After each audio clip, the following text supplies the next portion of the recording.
أهلا بمتابعيني من كل مكان، يا رب تكونوا بخير. أنا فرحانة جدا ومتحمسة للفيديو بتاع النهاردة. بسبب الاكتشافات الموجودة فيه في منطقة سقارة.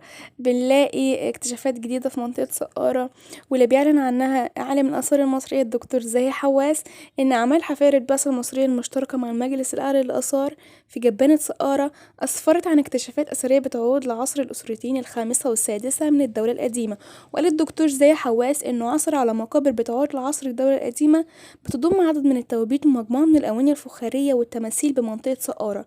أولى هذه المقابر المدعو خانوم جدف، وكان بيعمل مفتش على الموظفين ومشرف على النبلاء، وكان على المجموعة الهرمية للملك أوناس آخر ملوك الأسرة الخمسة.